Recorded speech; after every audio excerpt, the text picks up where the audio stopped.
Chapter 5, an idea. If I can't get stronger, then those around me should get stronger instead. Time for training. Vandeleur told this to his undead servants after making them line up in front of the cave. Because of Rodcourt's curse, Vandeleur couldn't level up or change jobs, thus making it impossible for him to become stronger on his own. So he tried to change his way of thinking and thought, if I can't become stronger, then I'll just make my servants stronger. His reasoning was that if the undead following him were stronger, he could become capable of doing a wider range of things.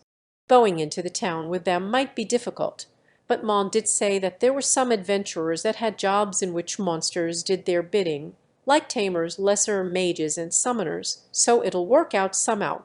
In the future, he wanted them to have enough strength to fight monsters easily, but for now, if they could carry him and run with the same speed they had when were alive, it would be enough to get out of this forest and go on a journey. They can't even defeat wild wolves and bears as they are now, let alone monsters. Just the other day, my bone goblin was broken by a living goblin. The undead that he had recently created were all very weak. Well, that was to be expected since he had a group of level 1 undead. Well then, why didn't he just create stronger undead? That reason was that he didn't know how to make undead above level 2. In his previous life, when he had awoken to the death attribute, he hadn't experienced turning anybody into undead except himself. The researchers at that facility would have never given me the chance to gather servants. When I woke, my control over both my body and my magic had already been taken away long ago. If they hadn't done that, I would have found out about the various things they were researching, like immortal soldiers. Well, the facility ended up failing anyway. He decided to change gears and check the fighting potential of his servants. Excluding the bugs that he used for gathering information, he lined up the undead that looked like they could fight. Bone monkey, bone wolf, bone man, bone bear, and bone bird. These were the ones that seemed suited the task. There were also bone boar, bone rabbit, bone goblin, and so on. But the only ones who were complete, without missing or broken bones, were these 5 only.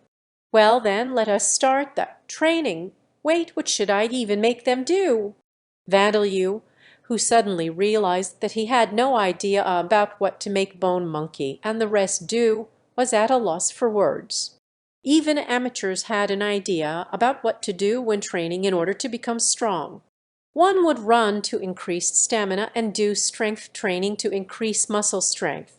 One would learn the moves of martial arts or unarmed combat, and then have sparring sessions to get practical experience, and so on. But what would be an effective experience point earning training for the undead lined up in front of Vandeleur? Bunning, it would be pointless. They have no heart or lungs, and in the first place, what would be the point in the untiring undead aiming to gain more stamina? Strength training? No, still no use. They had no muscles in the first place, having bodies solely made up of bones. So what exactly would they be trying exercise by doing push-ups and sit-ups? Unarmed combat and martial arts. Vandeleur didn't know any, so there was no way to teach them. Sparring. The mental capabilities of the undead were too low. If he had them fight, they would keep fighting until they were in pieces. It would just become a contest for one of them to crush the other. To begin with, Vandeleur himself never received any real training for fighting. On Earth, he did a moderate amount of exercise, but it was on the level of practicing judo in physical education class in middle and high school, certainly not something that could be used in a real battle. In origin, well, nothing more needed to be said. Maybe I can ask the spirits of Orby and those hunters. No, it's impossible. Those guys knew how to use bows. And the undead didn't yet have enough mental capacity to use bows. There'd be no point in teaching them. Let's check their status for now. Though Darja had failed to check Vandeleur's status when she tried, he was easily able to check the status of the undead. What had been impossible for even a parent to do was probably possible because the undead were in a subordinate relationship with Vandeleur. Darsha didn't know much about the jobs that let one control monsters like Tamer or Lesser Mage, or the skills related to them, so there was no way to be sure why.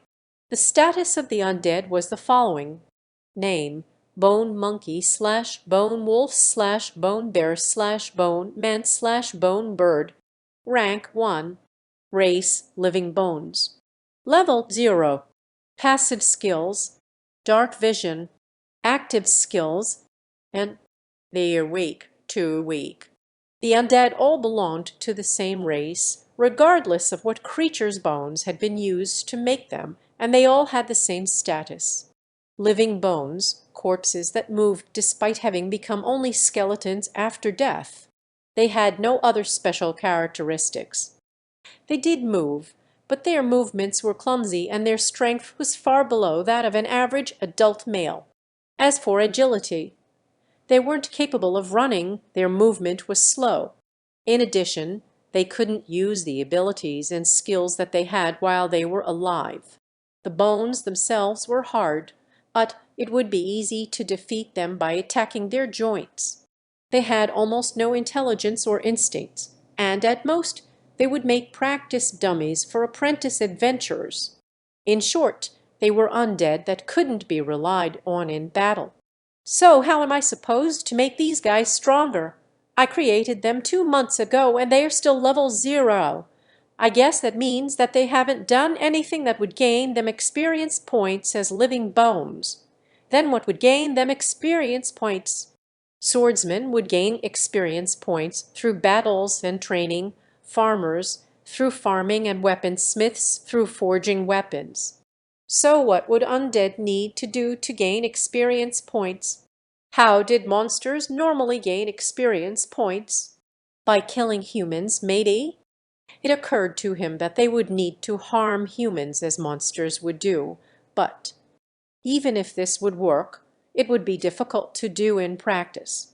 Vandeleur would feel no remorse no matter how many of the people of Evbigia he killed, but if he killed people and then the Adventurers Guild sent out a request for him to be exterminated, he would be forced back to his underground lifestyle. He might be able to escape using the undead as a decoy, but complete skeletons of large animals like bone monkeys weren't easy to find.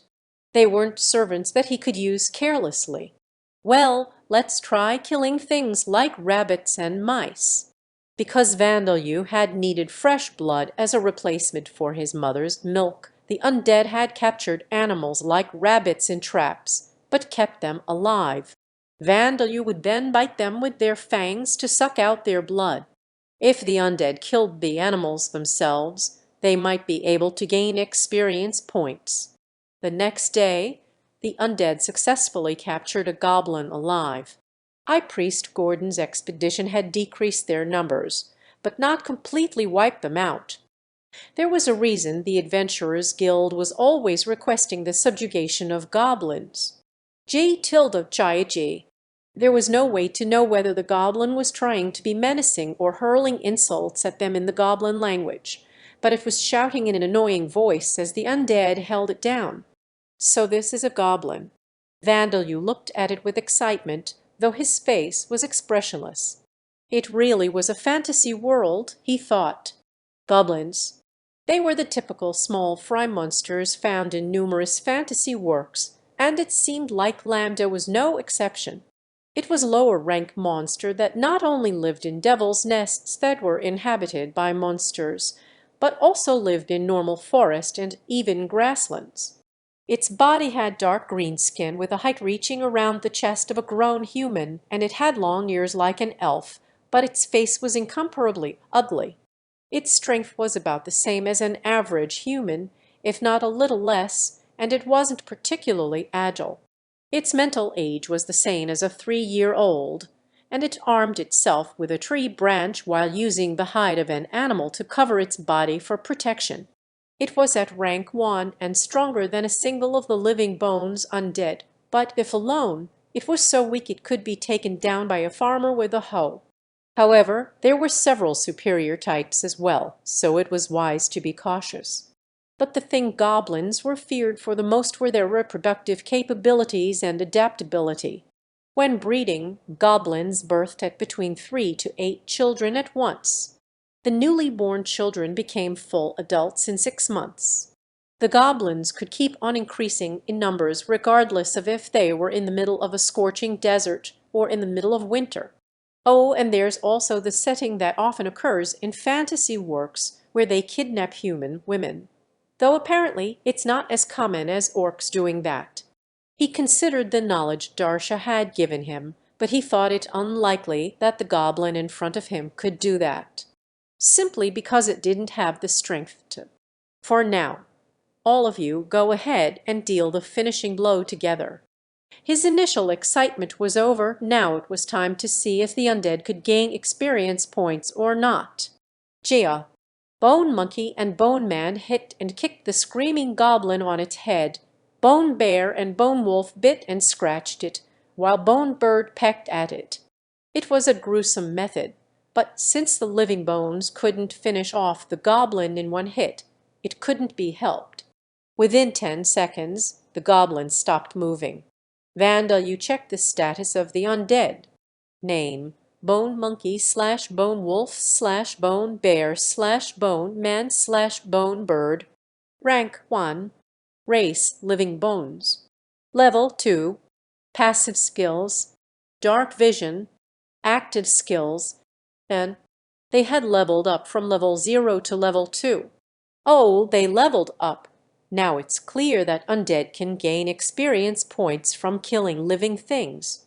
Having found out that even the undead that he created using death attribute magic could gain experience points, Vandelyu was both relieved and elated at the same time.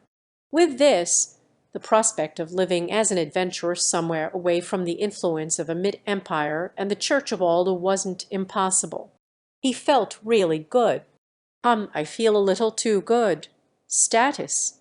He was a little curious, so he tried checking his own status. Name: Vandelyu. Race: Dampier Dark Elf. Age: 8 months old. Title: None. Job: None. Level 3 up. Job history: None.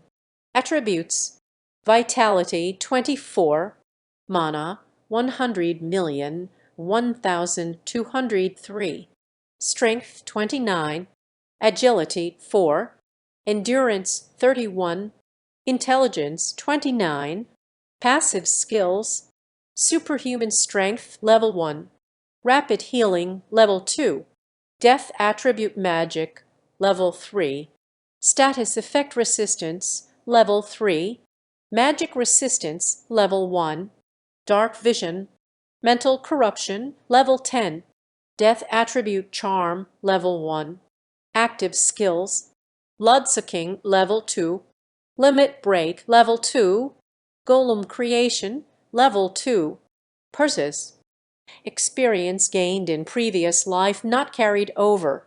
Cannot learn existing jobs. Unable to gain experience points independently. A surprising change had occurred. My level has gone from 0 to 3. The curse is still active, so why?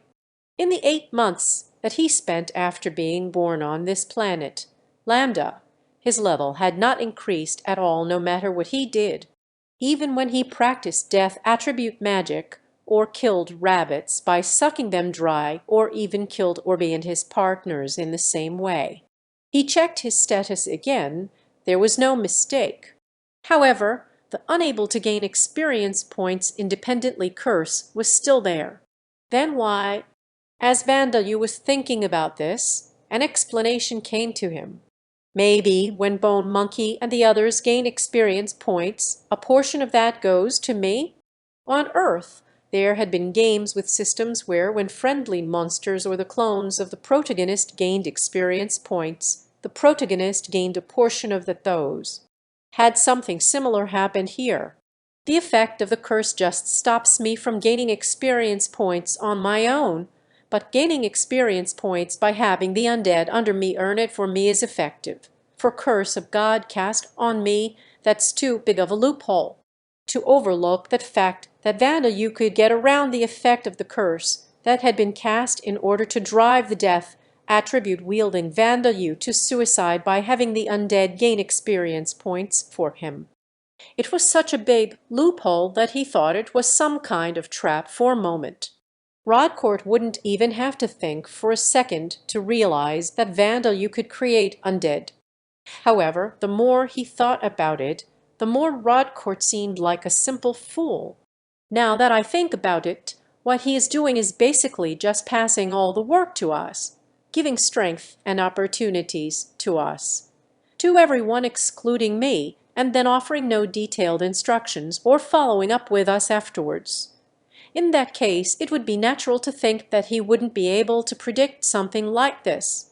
It was likely that Rodcourt was viewing Vandeleur and Amy Hiroto from a place that was far above.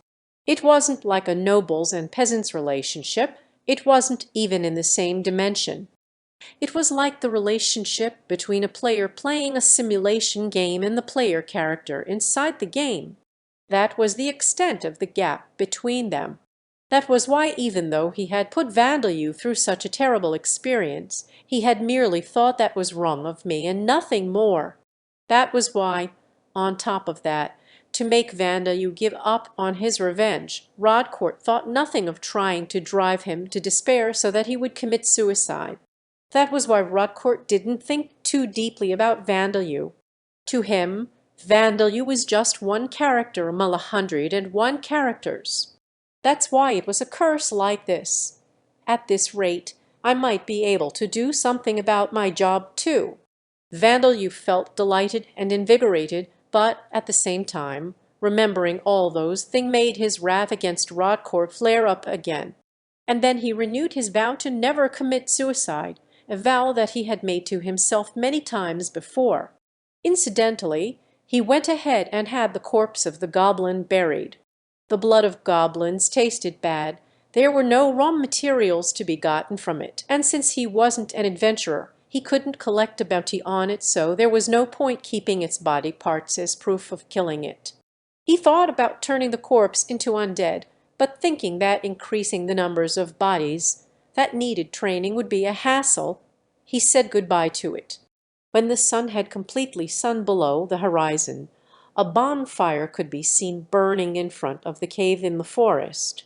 5 undead with bluish-white flames burning in their empty eye sockets were gathered around the red fire. And then there was the child that looked like a toddler with such white skin that one would shiver at the sight of him, even in the red glow of the fire. In addition, the spirit of a beautiful yet scarred dark elf appeared beside that toddler as if cuddling him.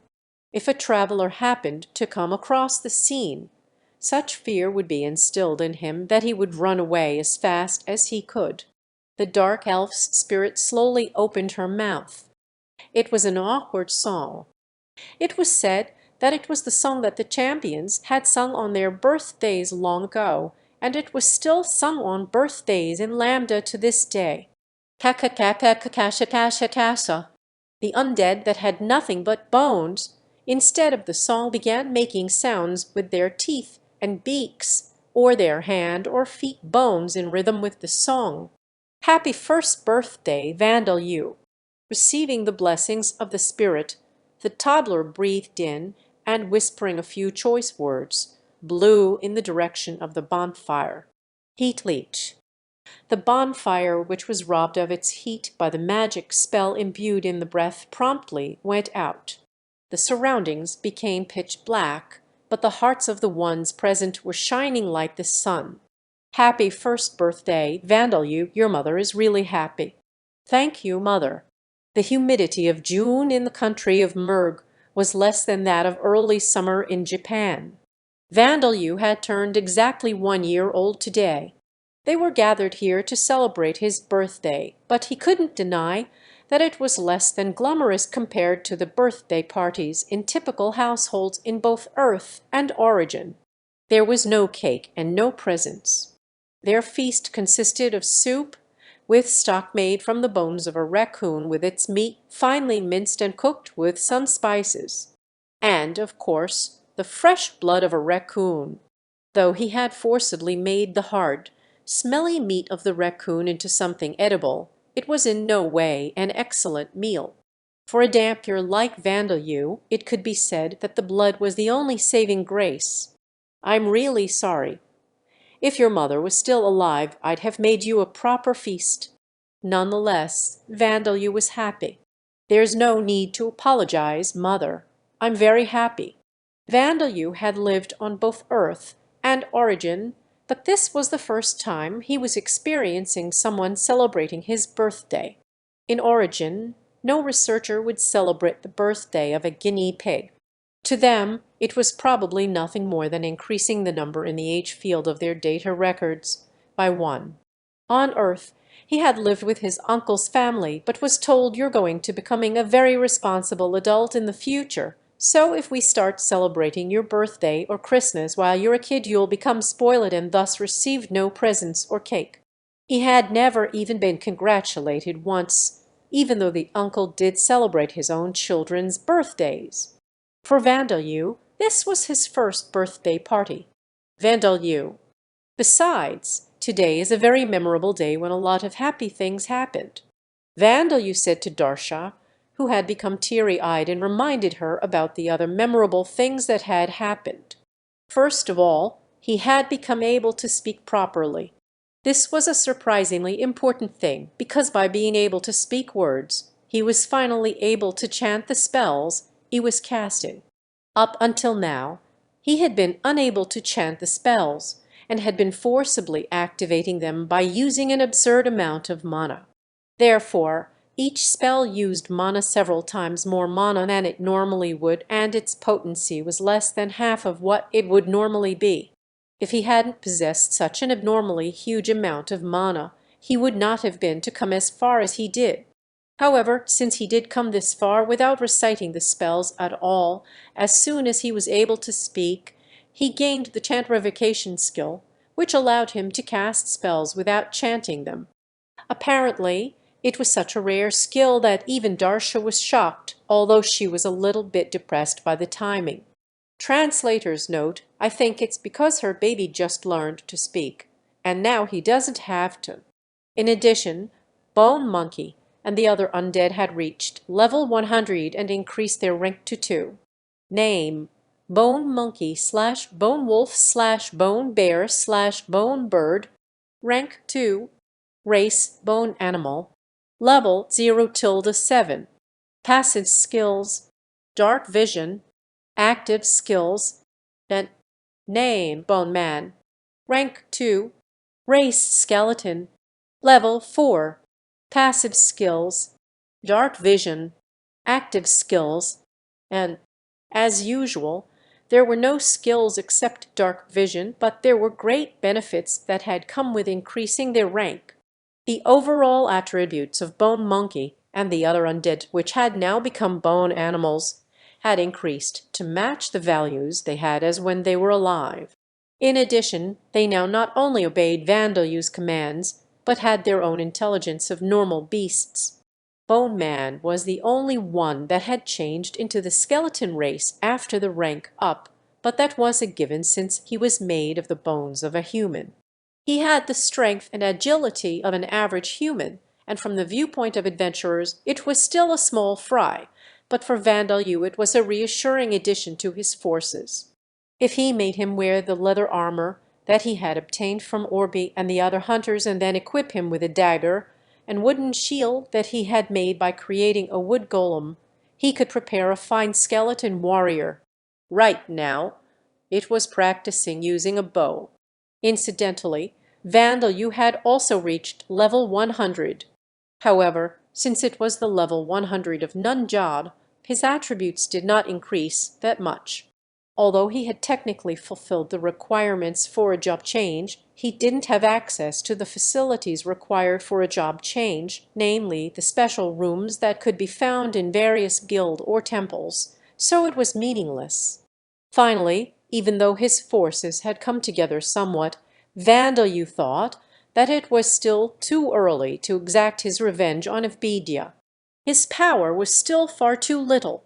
Even now, Starting and completing his revenge would be possible, but he wasn't sure that after that he would be able to run away from Evbegia and reach a place far away from the Merg country where a Dampier could live peacefully in a town. He must get his revenge on Evbegia and feel satisfied afterwards, so for now he was amassing power and supplies. "I'm thinking of starting to hunt bandits from tomorrow." Bandits. They were not monsters, but rather armed factions of criminals that worked as robbers in the outskirts of towns. In other words, they were humans. How was the goal of amassing power and supplies related to taking the initiative to kill humans? There was a very logical answer to this. Recently, no matter how many hares or raccoons the undead kill, their levels don't go up, and there are no monsters stronger than goblins in this forest. But Evbegia is the center of the path that leads to other villages, and if we search for some bandits, I'm sure we'll find some. If we kill the bandits, that'll become experience points for the undead, while the supplies they have hoarded will become ours. Two birds with one stone, I think. And on top of that, in this world, there was no law against killing bandits and taking their loot for yourself. On Earth and Origin, killing and taking their stolen good made you a full-fledged criminal. However, in Lambda, even if a normal citizen killed a bandit, he would not be treated as a criminal. On the contrary, you were praised as having done a good job, and no one called you a killer or told you that you took away their human rights. The stolen goods were treated as the rightful property of the one who took down the bandits. If the original owner really wanted to regain his possessions, it was thought that he should independently negotiate with the one who took down the bandits. But isn't taking down bandits dangerous? Even D-class adventurers do it in a group. Darsha spoke to Vandalyu, worried about him. He smiled at her reassuringly. "I'll prepare a proper ambush, so it's okay. Besides, I already have an idea of where I can find some bandits." And so, from the next day, at the age of 1, Vandalyu began to do work by himself that even D-class adventurers did in a group. Name Vandalyu. Race Dampier Dark Elf. Age 1 year old. Title none. Job none. Level 100 level up. Job history none. Attributes: vitality 34, mana 100,000,000, 1,223, strength 32, agility 7, stamina 33, intelligence 45, passive skills: superhuman strength level 1, rapid healing level 2, death attribute magic level 3, status effect resistance level 3, magic resistance level 1, dark vision, mental corruption level 10, death attribute charm level 2 level up, chant revocation NEW, active skills, bloodsucking level 3 level up, surpass limits level 2, golem transmutation level 2, purses, experience gained in previous life not carried over, cannot learn existing jobs, unable to gain experience points independently.